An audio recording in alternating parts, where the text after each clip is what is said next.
All right, here we are. Should be all good to go. Should be all live as we are looking at this very interesting truck series slate.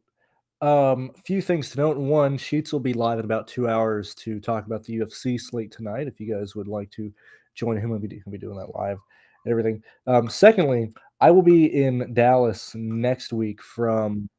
Okay, cool. That's live. That's working. I'll be in Dallas next week from Thursday to Monday.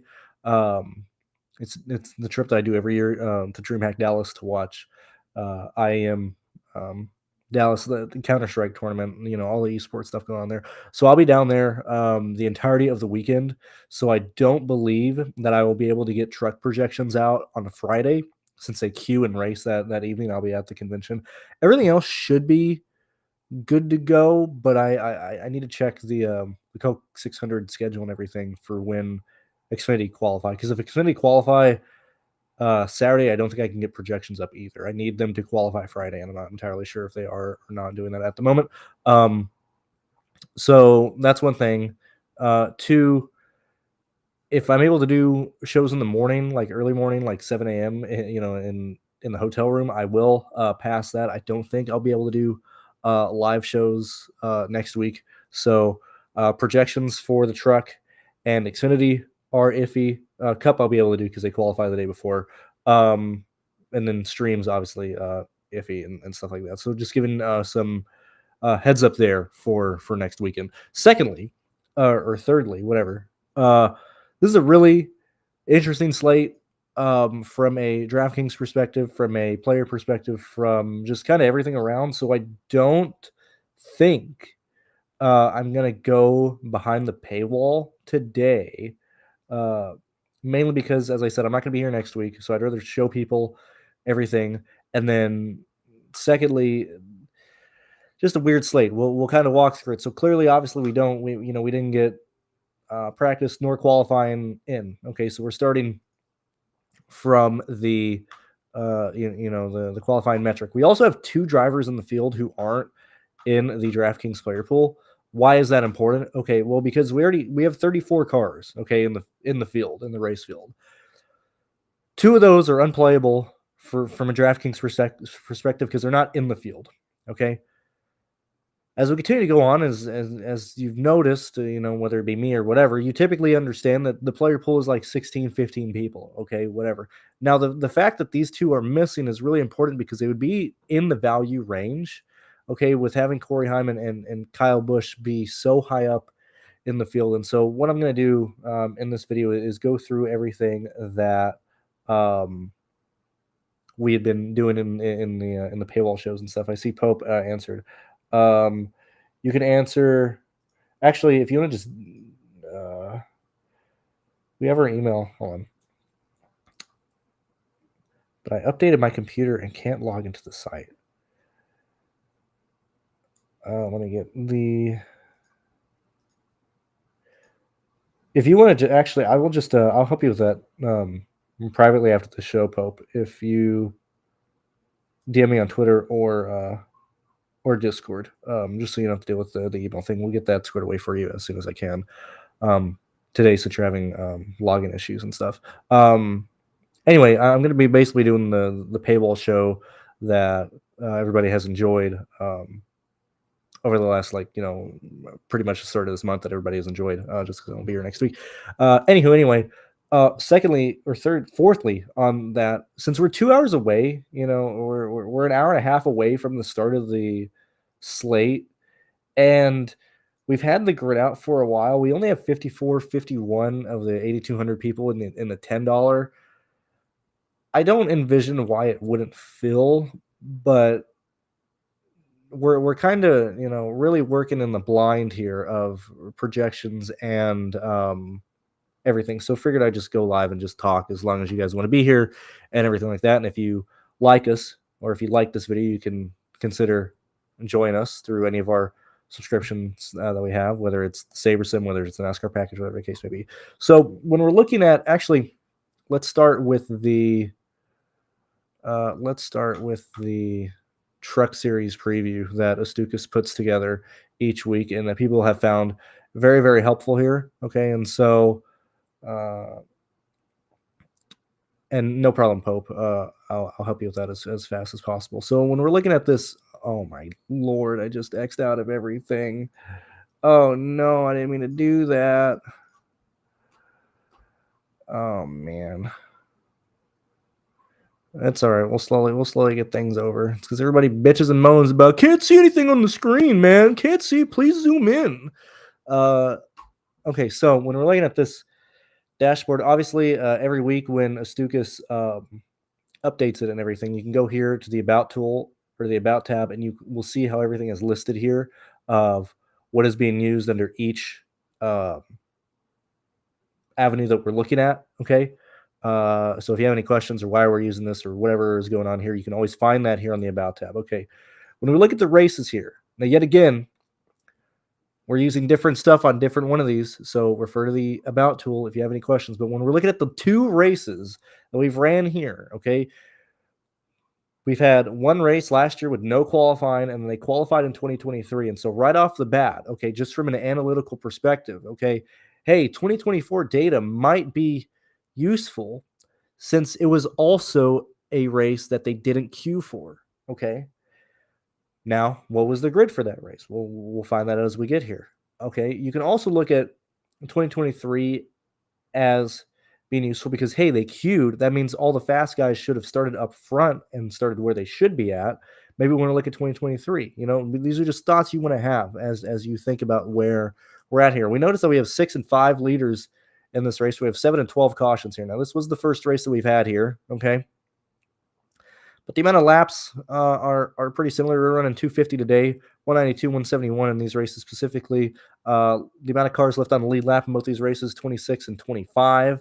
DNFs 1 and 4, mechanical DNFs 1 and 3. Okay, so much more, DNFs of people trying to start the race, in 2023. The first one here, whatever, right?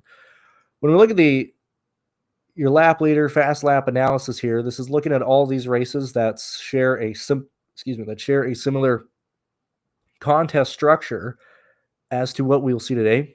But we can also just look specifically at the North Wilkesboro races. So the 2024, the 4 lap leaders and stuff are located here.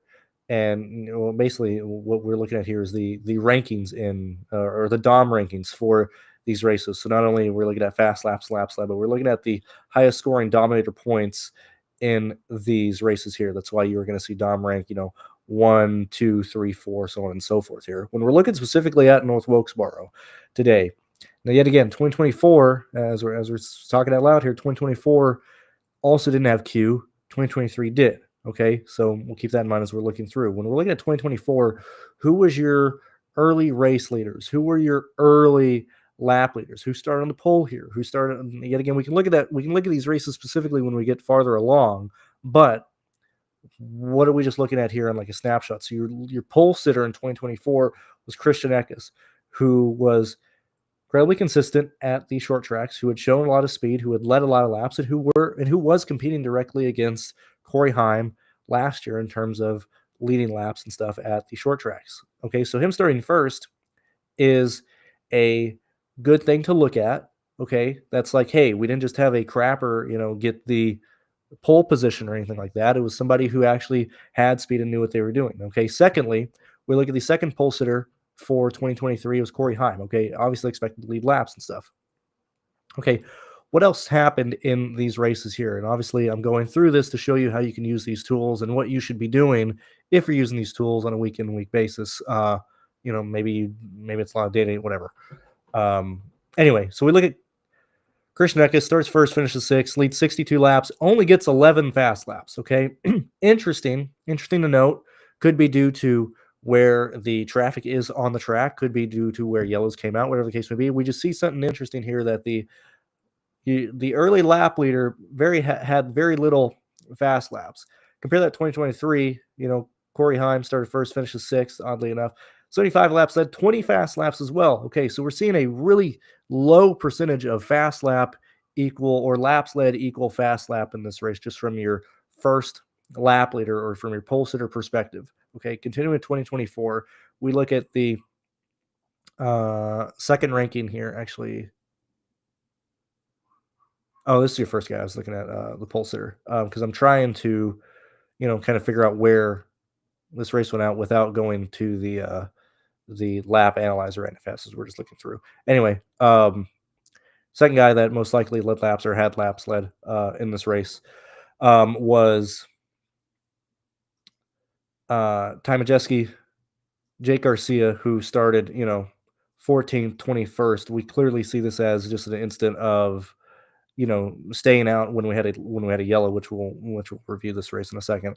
And we see him yet again, 40 laps led, 14 fast laps. So we're not really seeing a ton of fast laps be correlated with your lap leader. We look at 2023 and we see, your two lap leaders in this race were, Corey Heim started first, finished the sixth. Obviously, leads early because then Kyle Larson takes over and leads 138 laps in this race and ends up winning this North Wilkesboro race. Which actually I have his diecast right over here on my left shoulder, which you can't see for this race. So, what are we seeing here from a perspective that can help us have an idea of what is looking like, or what would be a idea of a projection for your guys who are starting in the front of this race today? The reason I do this, and yet again, the reason I do this in the paywall show specifically, is it explains why I'm analyzing or why I'm looking at things in a certain perspective and stuff. So people aren't asking me questions. I mean, you can ask questions, obviously, but if you understand where I'm coming from, you're less likely to be like, why do you have this guy projected here? Why are you building like this, et cetera, et cetera. Okay. And so when we're looking at, just this right off the bat from a projection standpoint of expected laps led and fast laps from the guys starting up front in this race, which are Kyle Larson, Corey Heim, Kyle Larson, Corey Heim, Ty Majeski, so on and so forth. These are the guys that we're expecting to lead laps here. We also see when we're looking at track performance, now this is just North Wilkesboro. When we're looking at the North Wilkesboro race driver performance, these are the guys who have been up front in these races. Now we only have two, obviously. Okay, so obviously we're only going to have a few people who are showing, a huge amount of consistency here, obviously, because this is a small data pool and stuff like here. But the guys who stand out specifically are people like Enfinger, Ty Majeski, Friesen, especially when we have two races and we see, that these guys are starting slightly farther back in the grid. You have Enfinger starting, you have Enfinger 8th, you have Ty Majeski 12th, you have Stuart Friesen. Yet again, we're also coming off of the last race here, so obviously we didn't qualify or anything. But we're seeing, hey, we have Stuart Friesen, Enfinger, and Ty Majeski, drivers who are expected to finish in the top 10 in this race based on where we've ran and where we've been at in these two races here. These guys are going to hold positions in the top 10. Okay.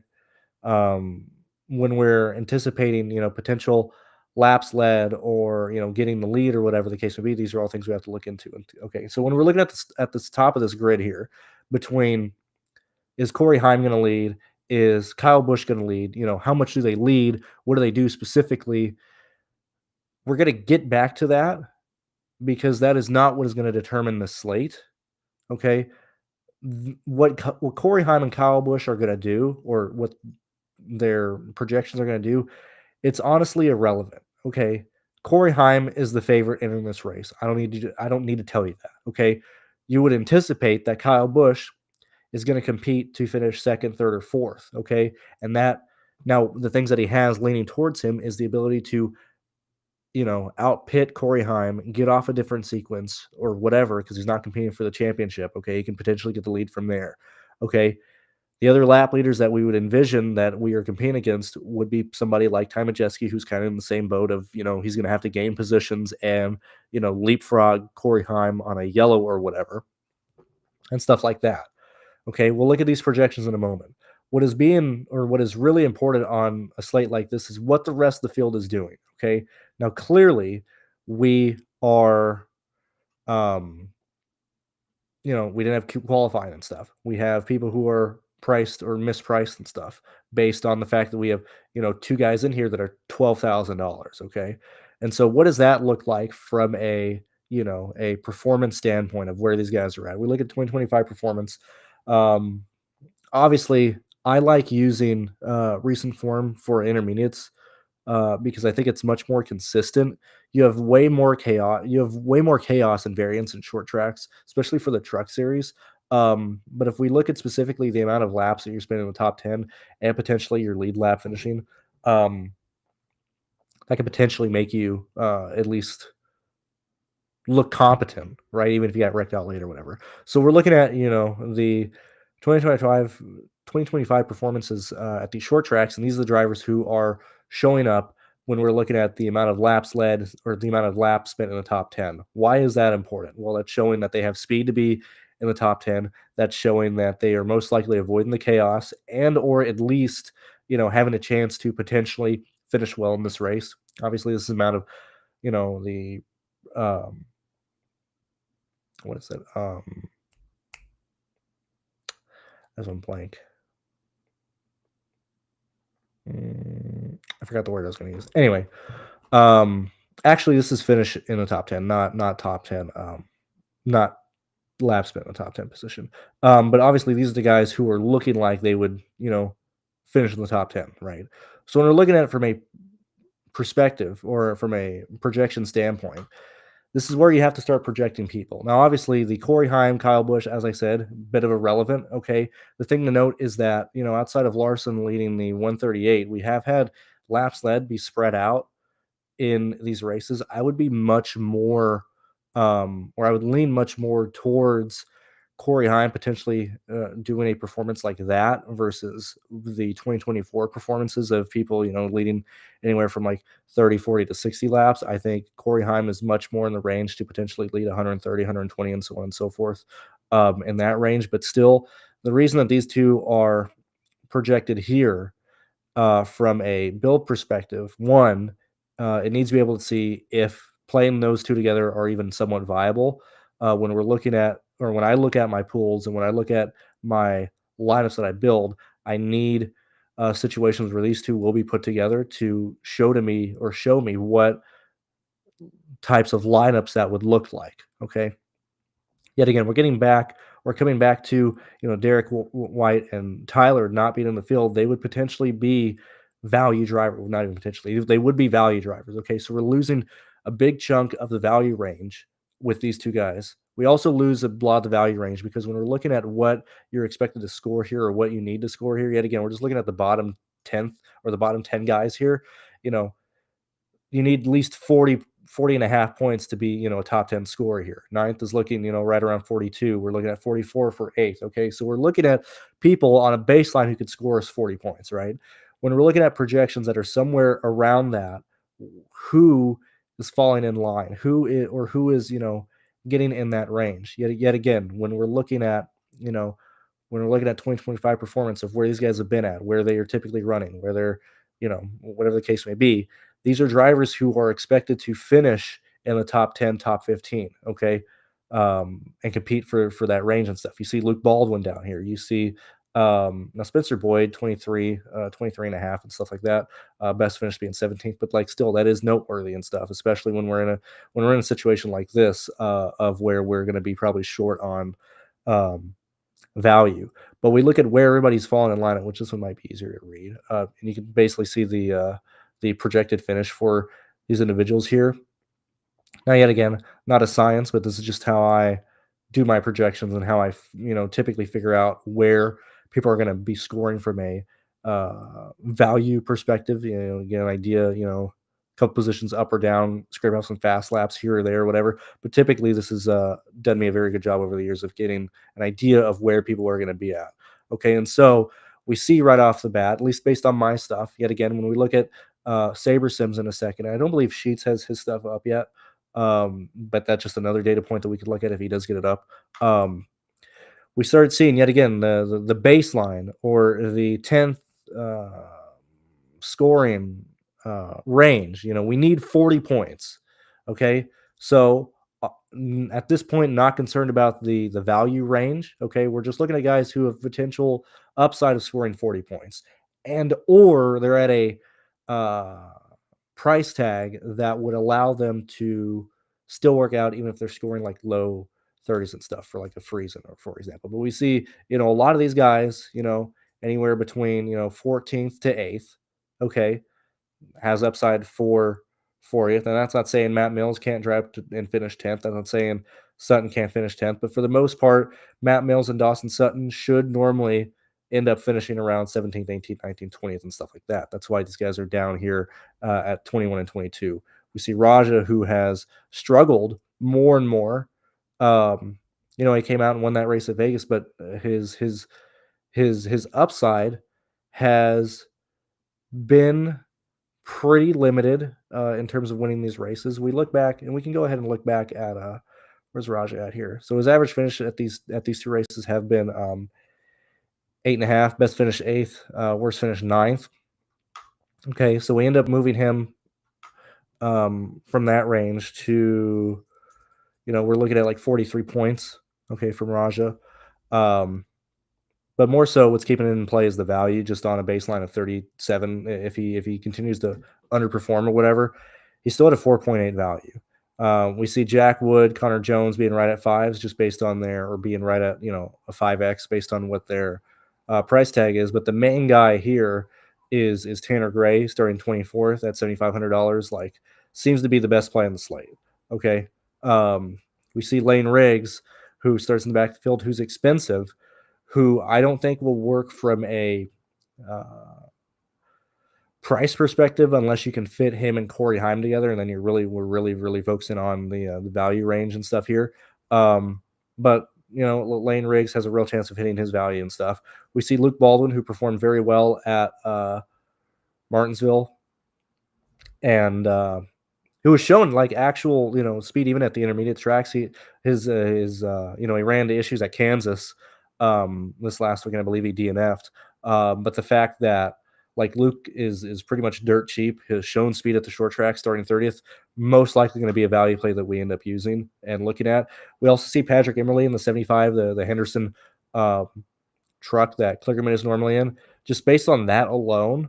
Okay, now Patrick is not a dum-dum. Okay, the guy knows what he's doing in terms of, or he knows what he's doing on, his in short track race. The fact that he's actually in a decent car or a decent vehicle, starting 12th, starting basically dead last. When we start looking at everybody in front of him who he should be passing straight up, Patrick Emerly is very much in play as well.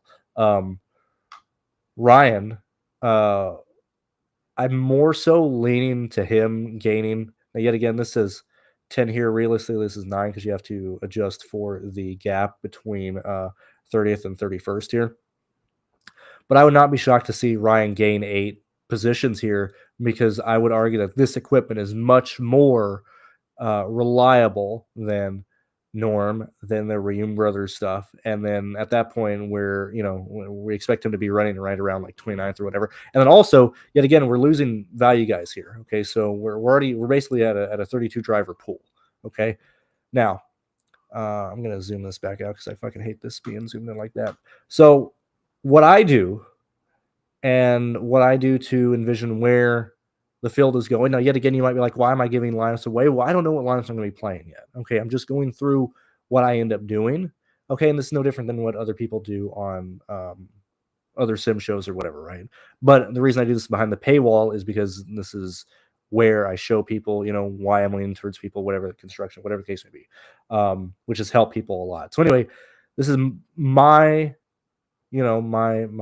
projections, sorted by projected score, sorted by exposure rates, just because I want to see where my lineups are leaning towards in the top 1,000 lineups. And if you like this, consider subscribing, consider liking the video, and consider joining us here at TrueDFS. You can find our link description below.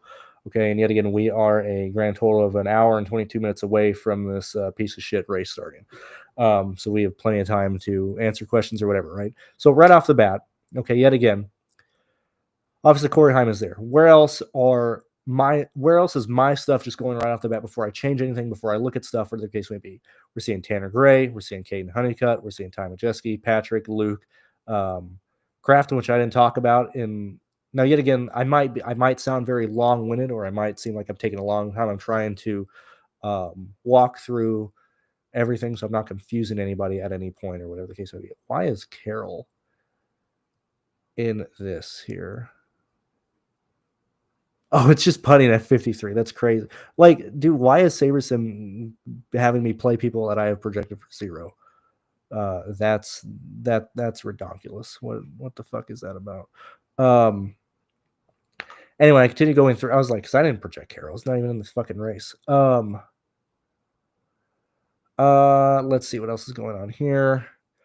I don't really see anything out of the ordinary at this point. I'm going through. Nothing I really anticipate seeing here. It's interesting that Kyle Busch is so low, but it's probably because he's so hard to work and so together. So based off my stuff, obviously, I don't know why Carroll's even in this fucking crap. Um, maybe because they're having to punt so aggressively. But what is the cheapest guy we have in this pool right now here? Be Norm Bain at 5, which is unplayable. Alexander. Yeah, so Ryan in the 67 probably seems like the best one at 54. So we pretty much don't even have a value range today. It seems to be potentially Alexander in the 2 and Roulette, and that's basically it in the 5. So it's going to be very, very difficult to get good lineups that are paying up for a lot of people. So if we're looking at lineups that are having Kyle Busch and Corey Heim together, or Corey Heim and potentially Lane Riggs, or even potentially a lot of the 9K guys, the value range is going to limit it to pretty much using potentially Patrick Emerly, Alexander, um, or Ryan at 55. As we continue to go through, yet again, this is just based on my stuff. If you have my projections week in and week out, you can throw my stuff in here and see what my expected or highest projected lineups are. Yet again, that doesn't mean I'm playing them. I'm not paying them. I'm just going through my stuff and explaining how I use my tools and everything. As we look through, you're at least on my stuff. My highest projected lineup with Kyle Busch and Corey Heim in the situation that these guys end up leading would be these lineups that we're seeing here. What'll be interesting is to see how much Patrick and how much what we're punting at and stuff here. But obviously, we're looking at Patrick, Luke, Ryan, Connor Jones, Gray. Obviously, we're not paying up for really anybody else at that point, or paying up for a lot of people. But it would make sense of why, Luke is showing up based on what he's been able to do, what Patrick is showing up at. And so, what I'm trying to determine right now, or what I would look at, is how viable do I think these lineups are? Where do I think the field is going to be? So on and so forth. Now, granted, they're not very high projected. Okay, so yet again, I have Kyle Busch at like 68 points or whatever, 64. So obviously, it's not going to be projected high because I don't have them with a lot of lineups. But it is interesting to note that we do have a 144, 154, 182, 215. And then it drops off to outside the top 1,000 with these guys here. So that would indicate to me that, hey, I don't think the Kyle Busch and Corey Heim combination is viable. We're going to need a lot of help with them practically splitting the race in half in terms of laps led. So if I were to go with the Kyle Busch and Corey Heim lineup, those would probably be the ones that I'd pick from or use. But I don't think that's going to be viable today based on their pricing and stuff. After that, where is my stuff going? And we'll look at what SaberSim does as well in a minute here. And this is how I determine, where chalk is going, where people are building, what lineups do I have to anticipate that might be highly duplicated or whatnot, and as we continue to go along. So right off the bat here, obviously we're not going to really have any deviations between your highest projected score in terms of ranking here. So this is my highest projected lineup based on my stuff here. Now, yet again, I go through and hand build everything. If I am building or whatever, if I'm like, oh, can I do anything different than Jack Wood? He's at 61. Connor Jones, potentially. I might just have Connor Jones for 31. I got Jack Wood for 30.4. So this is an instance where SaberSim, this is technically SaberSim, you are incorrect. With the extra $100 that you have left over, I could technically play. Actually, no, Connor Jones already here. Never mind. I guess you are correct. SaberSim. So like decent, nothing I could really shake a stick at and be concerned about. I'm seeing that we're kind of debating between, what the pay up options are. We're seeing more condensed stuff clearly in the value range because that's what we're dealing with, and we're having a lot of 2v2s right off the bat. Like obviously this is Ty Majeski, Caden, Grant Finger, Tyler, Ty Majeski, Caden again. So obviously this is like just another version of this lineup. What's different here? Tanner Gray, Jones, Wood, Tanner Gray, Luke, Spencer Boyd. Obviously 1v1s, 2v2s, and stuff across the board here. I see a lot of keep doing a lot of Ty Majeski, so obviously another 1v1 or 2v2 versus those guys here. So we're seeing, at least on my stuff, with the Ty Majeski Caden coming down to a lot of 2v2s.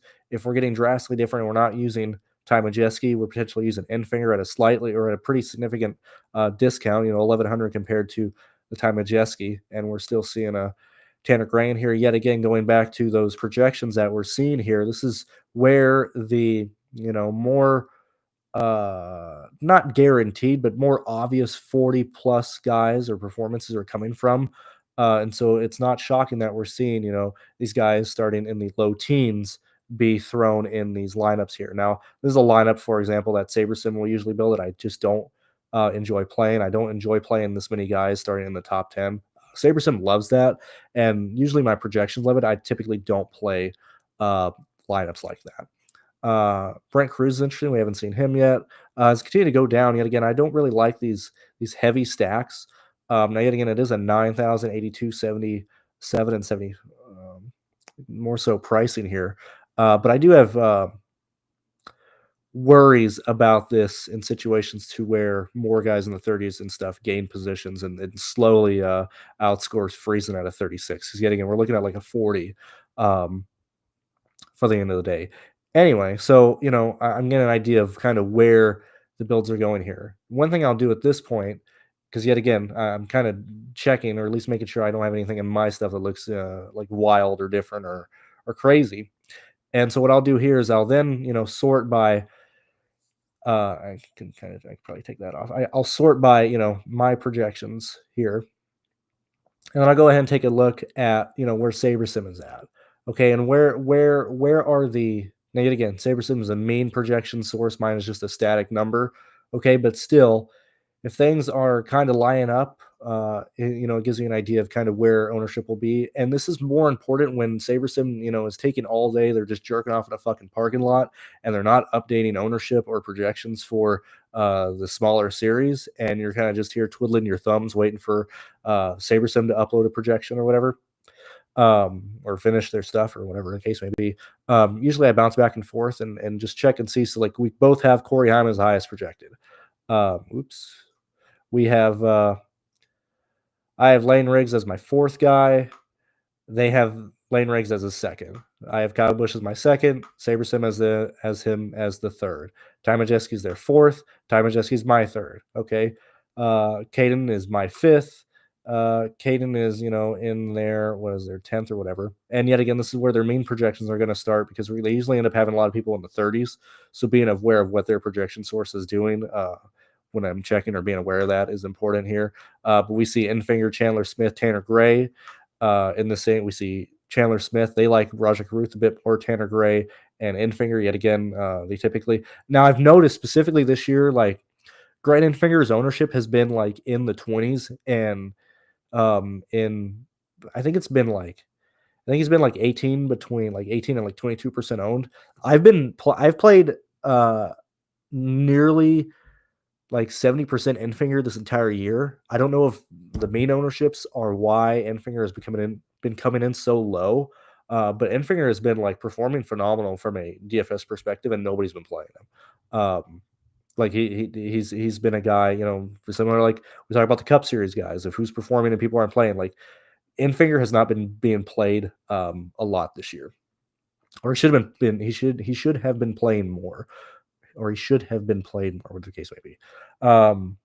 So what I'm doing here is basically checking, what their higher projected guys are, and if that lines up with my guys. So for the most part, it does. So it seems like, my projections for the people who are going to be scoring high seem to be in the same range. Okay, so then what is their projections looking at? Yet again, we're looking at I just have mine sorted as projected score here. Top 1,000. Don't really need a reason to have more. I mean, we can do 1,500 It might, in fact, get their ownership a bit closer. But I then look at what ownership they have. Now, typically, I use Sheets' ownership if I'm going to be really heavy or looking at ownership specifically. But they have Corey Heim at 60. Obviously mine's a lock or whatever. Clearly, I'm over the field on Tanner Gray. I have no issue with that. I like Tanner Gray. I've been playing him and Infinger a lot this year. Those are the people I've been playing a lot of. Obviously, I'm over the field on Patrick. I'm over the field on Tanner Gray. I'm perfectly fine with that. Those are the reason. Like, those are guys I want to be overweight on based on my projections and stuff. We then start looking at their ownership is kind of falls off a cliff. Obviously, it follows Lane Riggs, which I guess from their perspective, it's wanting to use Corey Heim and Lane Riggs together because obviously they're not using Kyle Busch. Whereas my stuff is like, hey, since I project guys slightly higher, which is why if you use my stuff, you typically don't get a lot of the. I mean, you do, like, if it's like Ryan Blaney, right? Like, obviously, he's been starting back recently, or like Ross Chastain or people like that, like people who are drivers who are going to finish in the top 10 and like the Cup start in the back of the field. My stuff will show, play a lot of them together. But this is showing like I would disagree with the Lane Riggs being like a lock here, right? Past that, their ownership obviously falls off a cliff between 77 and 60. But I don't really see anything too crazy there. Nothing too wild here. Obviously, now they're wanting to punt a lot, obviously, because they're paying up so much with Lane Riggs and Corey Heim together. But so far, what I've seen here, it's like, hey, I'm very satisfied with what my lineups would do. What I can do, and yet again, what I normally do anyway, is we're going to go ahead and put, so SaberSim's already there. Their flagship one here. I'm going to project the out guys to be in and then just remove them later. I can just do that to get around this because I don't want to mess with SaberSim's projections a lot if I can help it. So what I'm going to do now is yet again see what lineups are being built from SaberSim's perspective and my perspective, and then we can kind of compare those lineups, and I can kind of, or at least hopefully, have an idea of what the field's going to do, and then we can run contest sims and see what is going on there. So yet again, obviously, just right off the bat, I typically look at the top 1,000 lineups if we're not playing lineups projecting top 1,000, or at least lineups that should be your top 1,000 projected. Lineups should be like decent lineups, right? Like those should be the best ones. So where is it going here? So obviously, SaberSim is Goo Goo Gaga over Lane Riggs, Corey Heim, Norm Benny, which we identified already from their expected ownership or whatever. They're also using quite a lot of Tanner Gray for not having Tanner Gray projected. The fact that Tanner is, obviously too expensive guy, so technically could be seen as one play, a punt play here.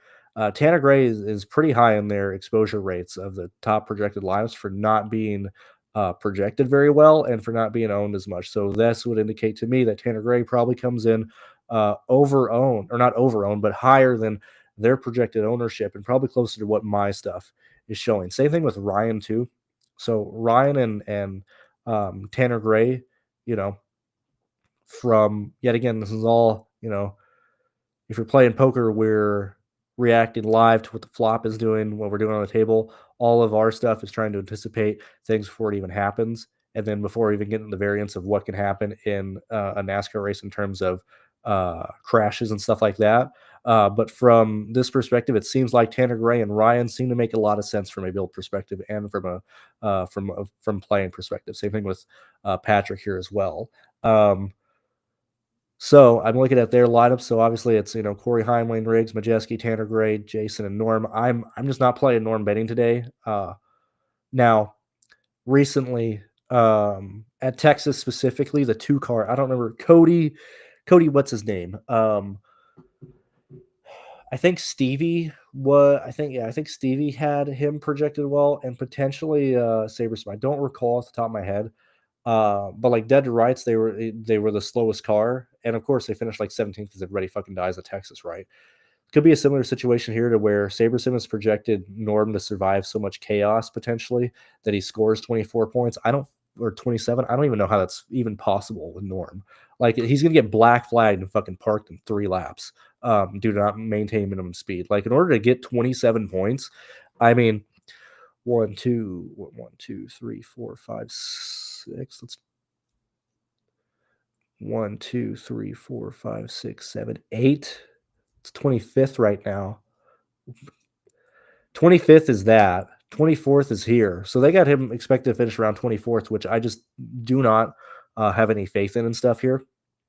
So, yet again, get an idea of where SaberSim is potentially going to go. Let me remove a guy that I think they just have projected wrong and then see what other lineups they're looking at. So, yet again, Corey Heim, Lane Riggs, Raja, Tanner Gray, Connor, Ryan again. This seems like a pretty decent. I mean, this is like a really good lineup, obviously. So, like, I would very much envision this lineup being like very highly owned in single entry. Probably has a real chance of finishing very well in the main GPP, and probably gonna have duplications. Like if this is a Corey Heim and Lane Riggs lineup, this is expected to, like, just from going through and knowing, playing DFS for fucking however long I've been playing, like I would envision that Corey Heim, Lane Riggs, Caruth, Gray, Baldwin, and Ryan.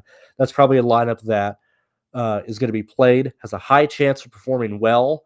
You then have to determine, from a ROI perspective, from your perspective, whatever the case may you want to be, do you want to play this lineup or do you want to try and do a 1v1 pivot off of this lineup? Because it seems like a decent line, right?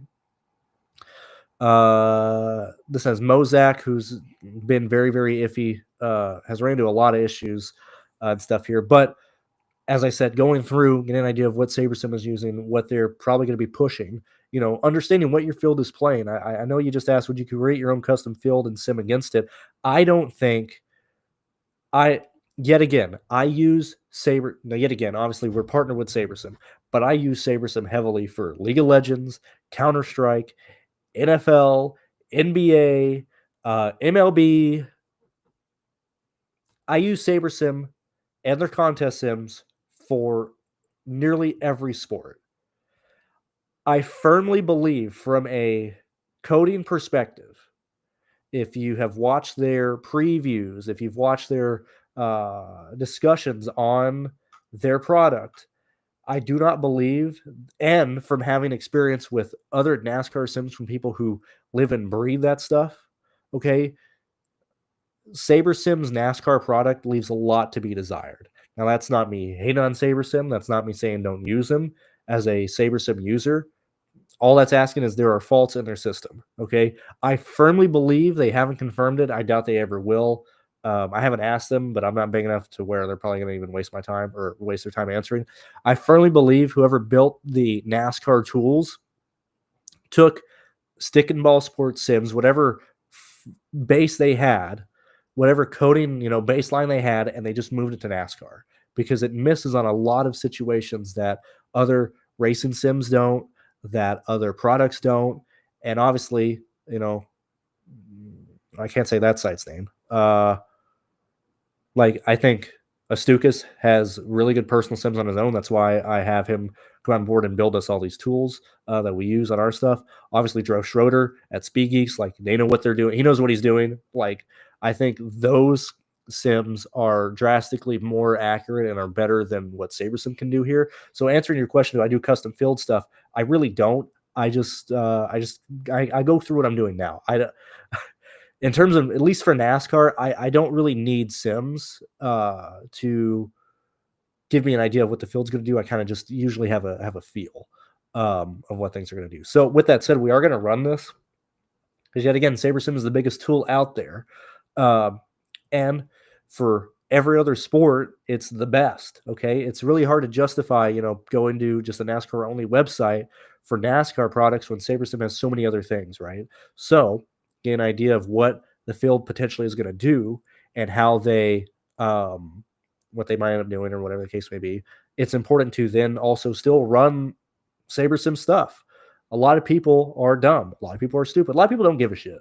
Okay, so the faults that I have in SaberSim's product because I live and breathe, NASCAR and, specifically NASCAR DFS and stuff, my gripes probably don't even like bother other people, right?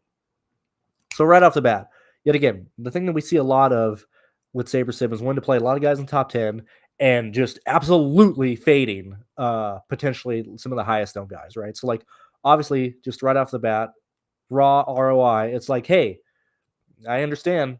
If you play Kyle Busch, you're probably going to solo win the contest if he works out because from my stuff and from what SaberSim's mean projections show, it's very unlikely that Kyle Busch can potentially run away with this race in the way that we would need it. Now I haven't looked at odds yet, and typically yet again I focus way more on the practice, Q, and recent form. Obviously, we're going into this race blind on that.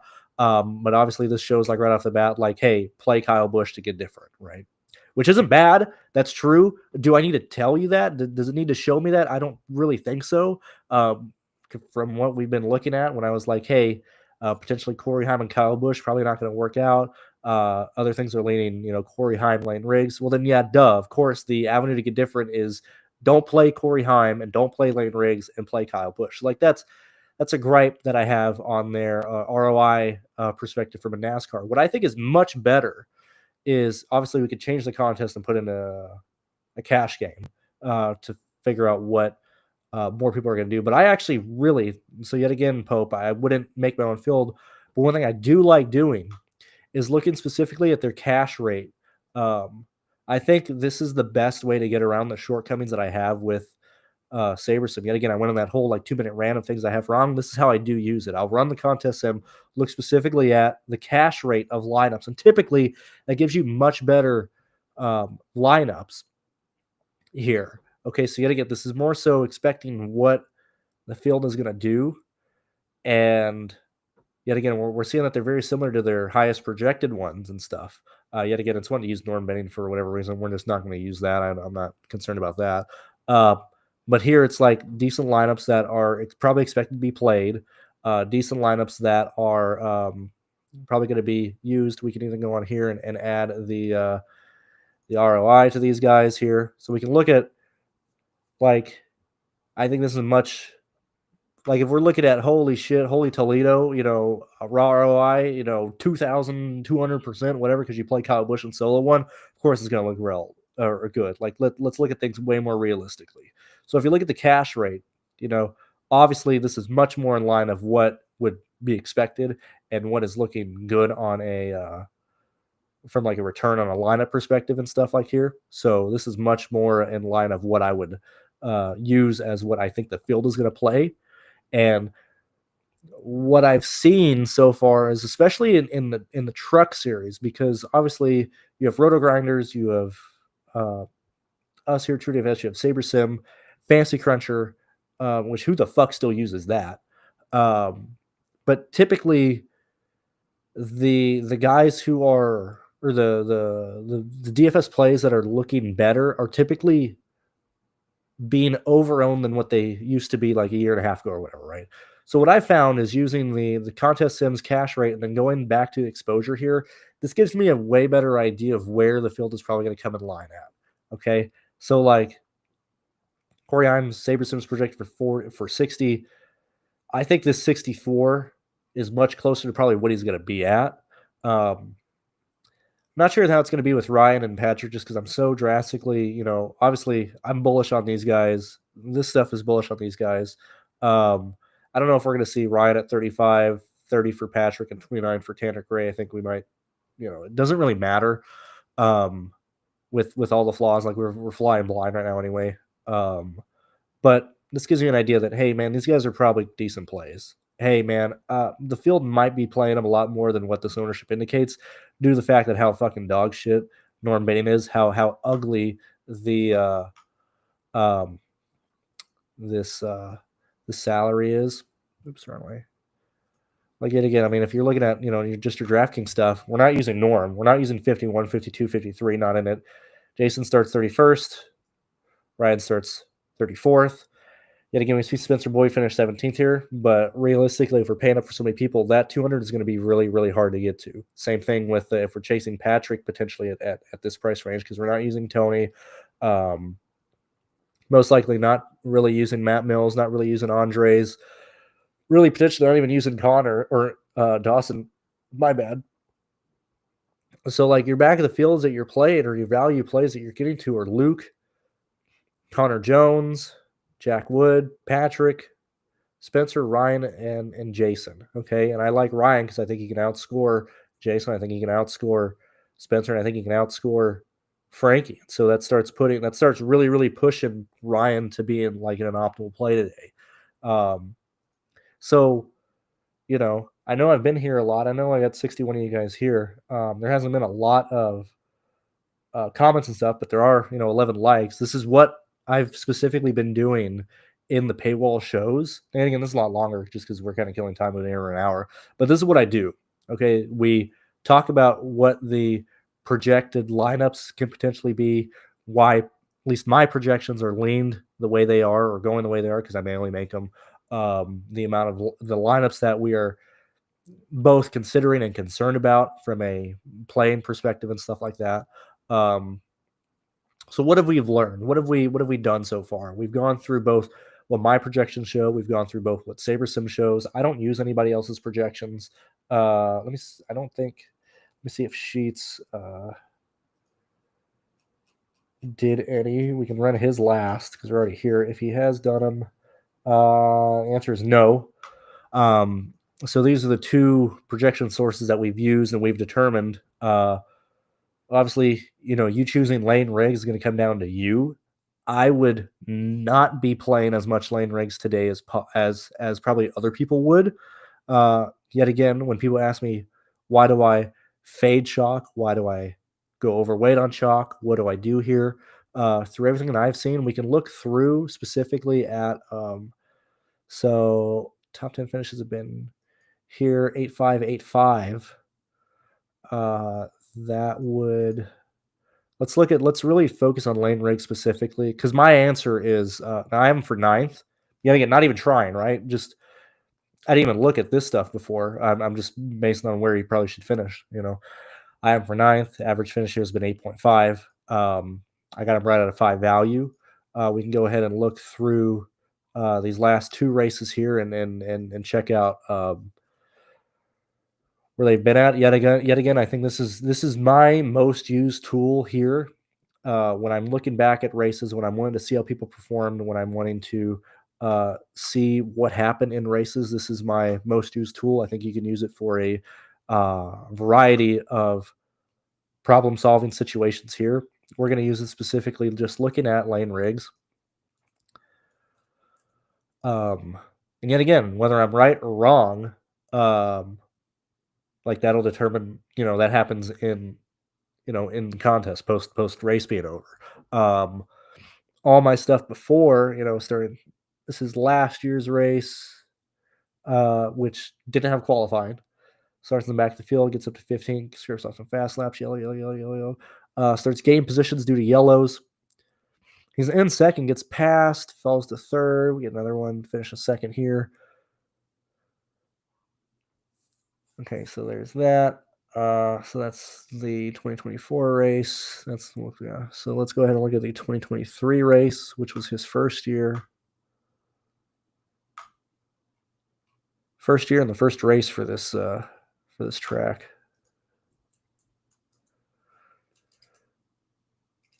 Did Lane even run in this race?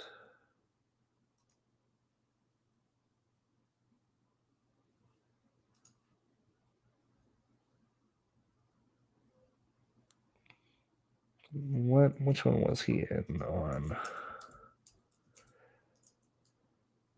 This one here. Because at this point I've gone through so much data that I don't remember. So let me check here. Let me go here. Oh yeah, he probably didn't. There you go, Brandon. He probably didn't run. He didn't even run Wilkesboro in 2023. So We're looking at just Lane running.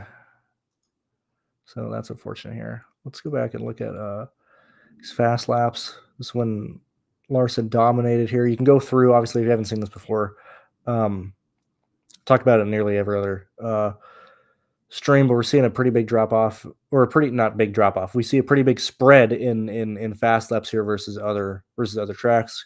Could be due to traffic, could be due to a variety of things, but we see a fast lap spread out a lot more in this one here. You can also go through and see where each fast lap is coming out.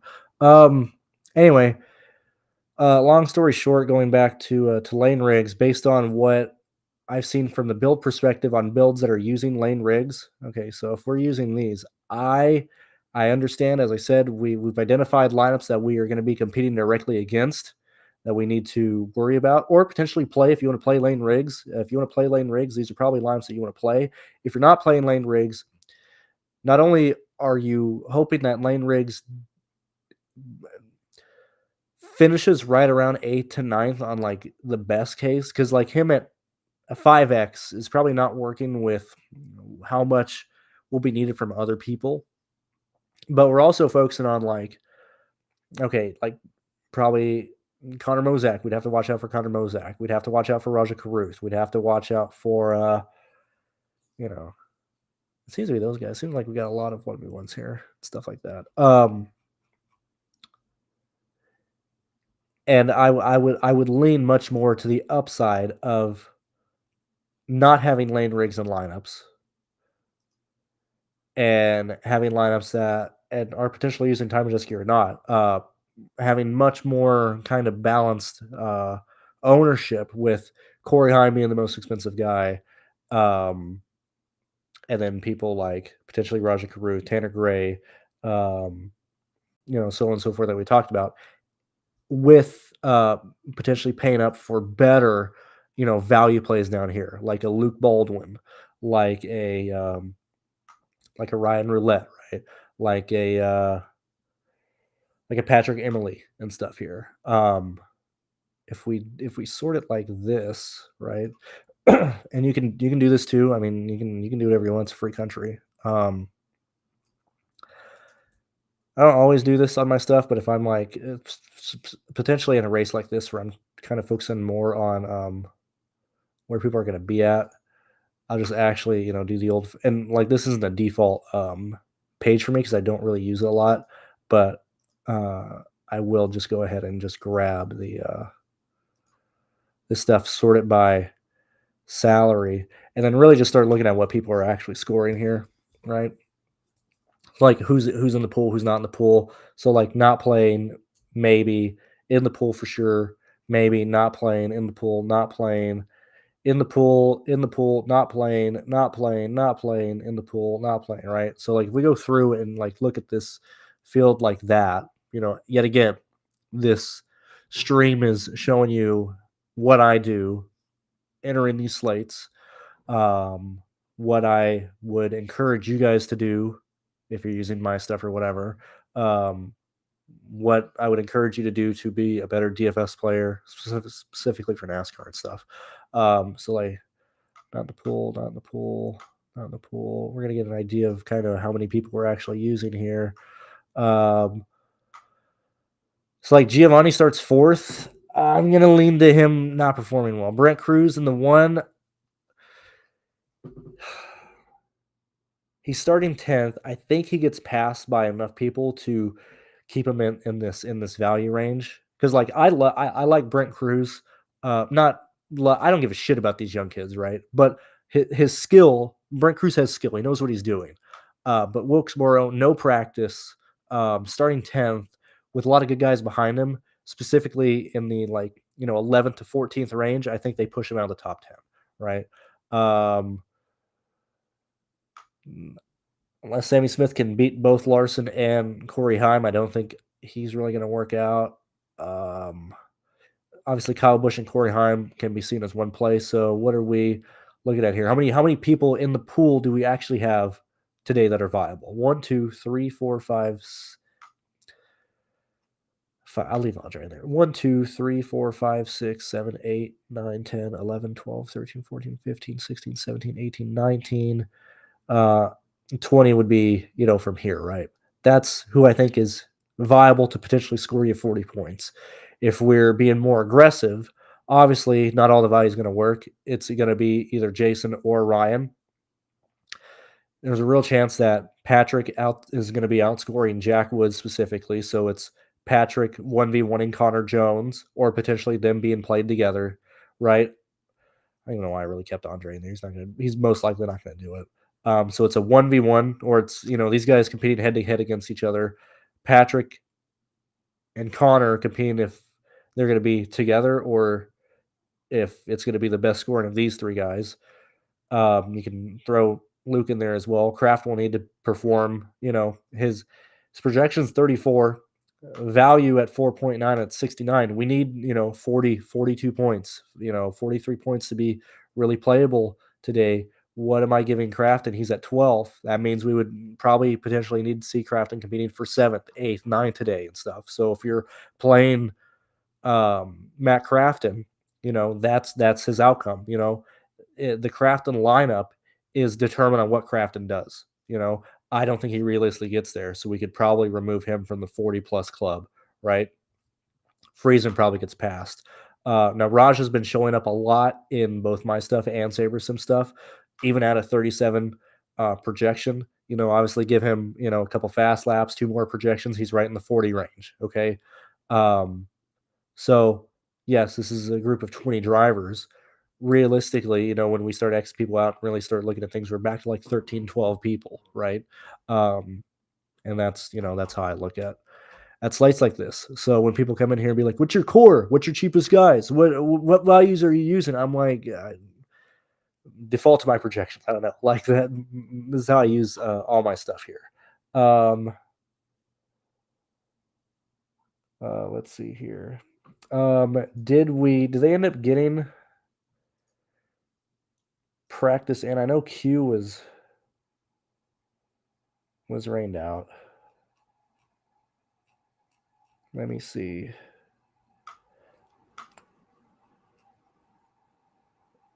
So let me go ahead and look at. So we do have practice. That's what I was kind of waiting for, right?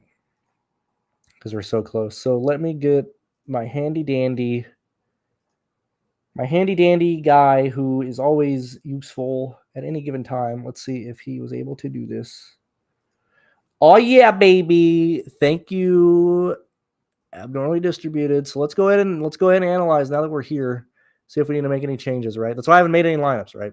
We're waiting for all this shit to be done and stuff like that.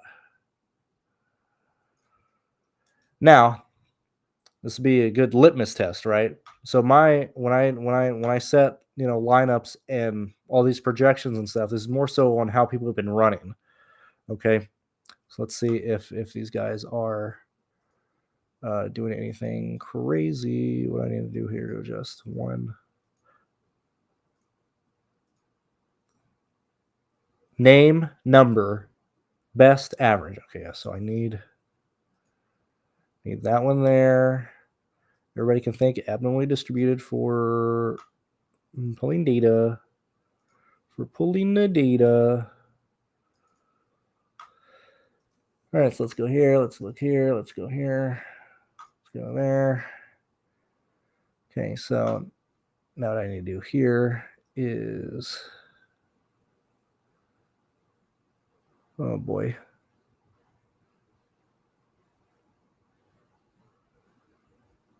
I gotta swap my conditional formatting here. I really don't envision much things to change based on this, but we can always see where we're at.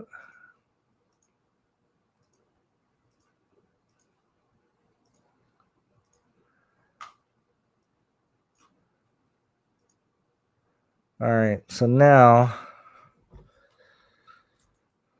what I want to do,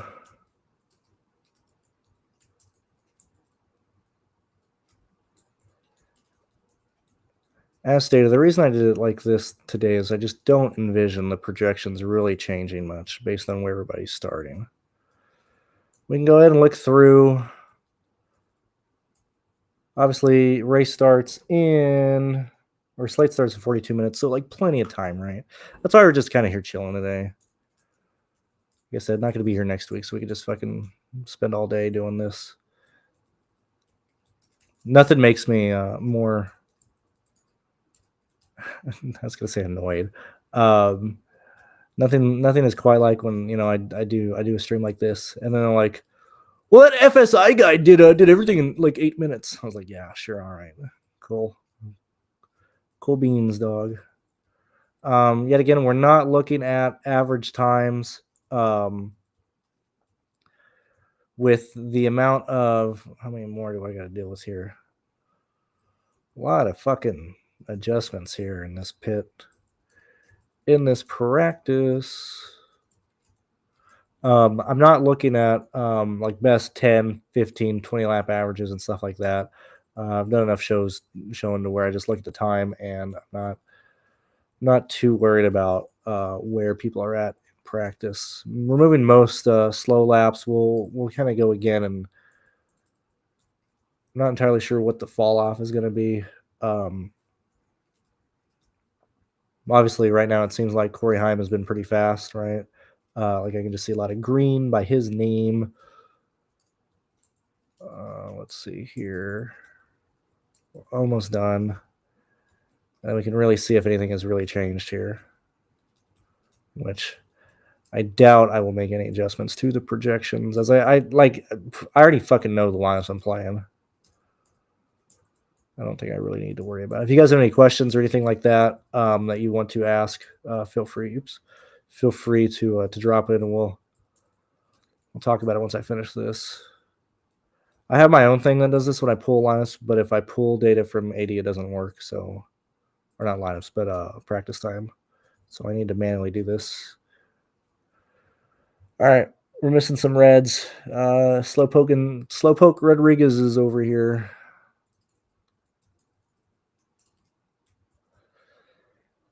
All right, any more egregious slow times I missed? That's egregious. We don't need that taint in the water. Go ahead and remove everybody's first lap.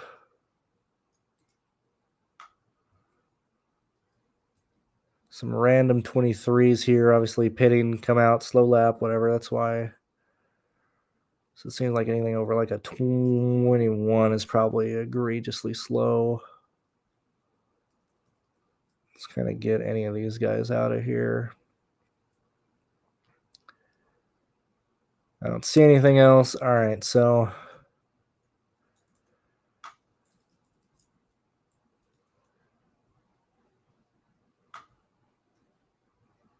we make sure I run this thing all the way to the end here. Just eyeballing, right? Obviously, this currently is lined up by the starting grid. And even if this was technically wrong, the names and the lap times are lined up. If you pull from 80 stuff a lot, sometimes he has the grid positions incorrect by what it's pulling it, but the names will always correlate with the laps, so that's not a concern here. All right, so where are we at in the entirety of? I gotta do this again. Hold on. Yoop.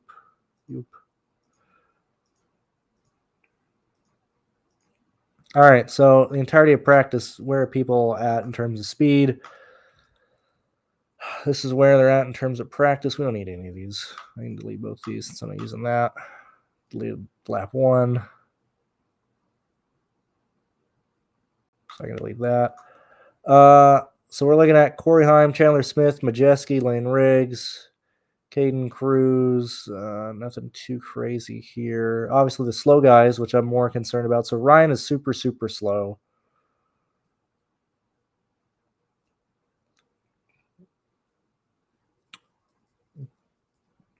Jason is super, super slow, but he's starting higher, which hurts it. Norm, I mean, like it's crazy. Norm's faster, right? I mean, he finally found the 20s here. Ryan finally found the 20s. But like Norm only did fucking like 15 laps, right? Frankie Muniz, obviously, did like 13 laps or whatever. So like this bottom is disgusting. Where's Patrick at in terms of his time versus other people? Nothing too crazy here.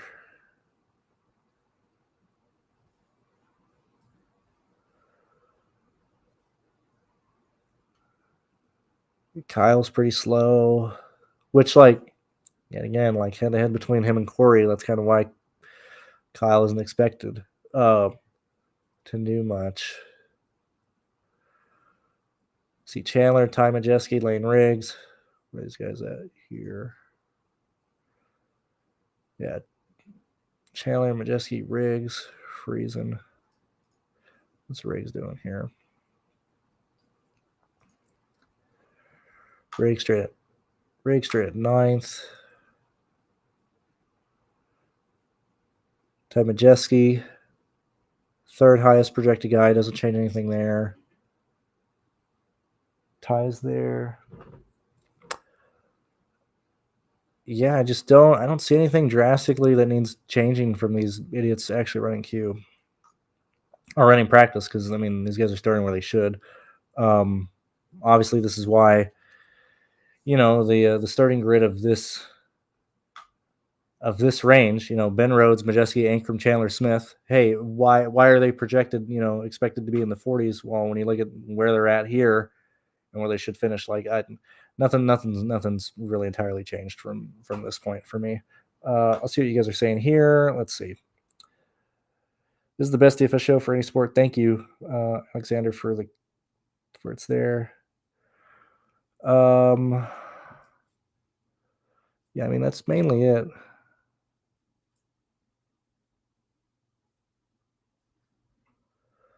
I don't really have anything else to say here. Otherwise, I kind of be reiterating the same stuff we've done for about an hour and a half now. Let me check any last minute things I need here.